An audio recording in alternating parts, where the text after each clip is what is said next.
utiliser câble pour envoyer ay fichiers ci sa téléphone wax dëgg yàlla léegi loolu xewi na tey dama lay présenter benn application boo xam ne soo ko amee dootoo soxlaati di utiliser ay câble pour di envoyer ay fichiers ci sa téléphone parce que boo dee utiliser câble sa téléphone bi câble mën na masse en plus mën nga am problème mu vider sa batterie ordinateur moo tax tey dama lay présenter benn application boo ko installé ci sa téléphone di nga mën a envoyer fichier à travers le wifi via le wifi de ton téléphone wala wifi boo xam ni ordinateur bi ak téléphone bi ñoo si connecté wu seetaanal vidéo bi mu expliqué la naka lañ koy defee bu fàttee aimé vidéo bi nag. léegi nan ngay def boo bëggee utiliser Nervi Share da ngay ñëw fii ci sa Google voilà sa navigateur nga bind lii mooy waaj a bind nga bind Nervi Share ni nga koy bindee nga def recherche léegi boo defee recherche premier lien bi si ngay cliquer pour télécharger ko man télécharger naa ko ba noppi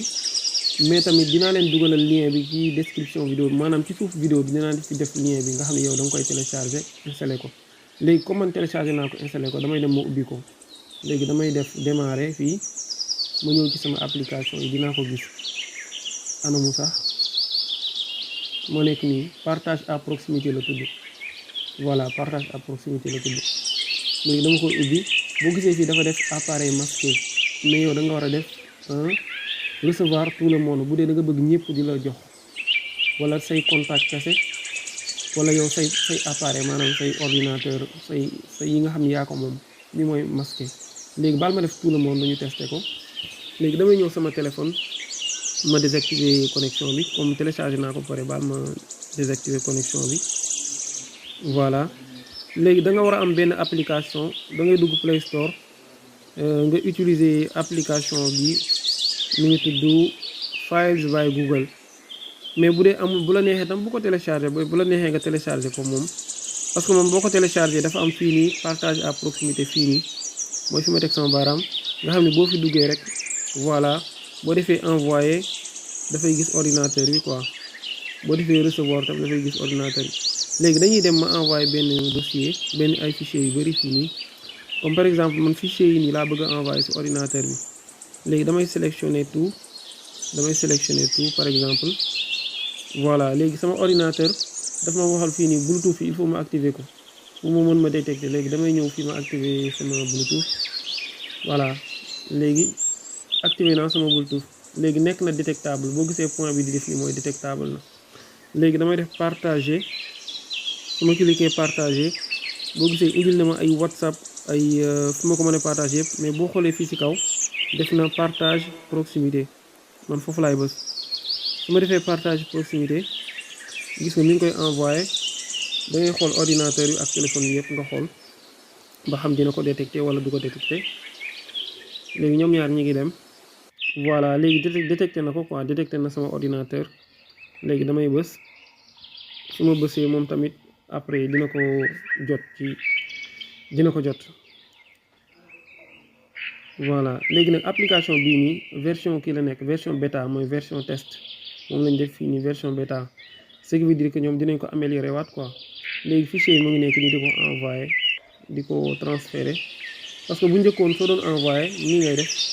da ngay bës fii nii soo bësee nii ba pare nga doog a def recevoir da daan jël temps quoi par te boobu Bluetooth la daan nekk te boo xoolee bii vitesse bi dem na 4,9 mégabit mégaoctets par seconde 3 mégaoctets par seconde et cetera te fichier bi yëpp 3 giga la quoi 3 giga gisoo ex nañ ci ay côté 100 mégaoctets 120 125 maanaam lii moo gën a gaaw quoi envoi bii nii te application bi il suffit nga am ko rek boo ko xasee ba téléchargé yi maanaam yow soxlaatoo ngay am internet voilà boo ko amee rek c'est fini mën nga transférer tout ce que tu veux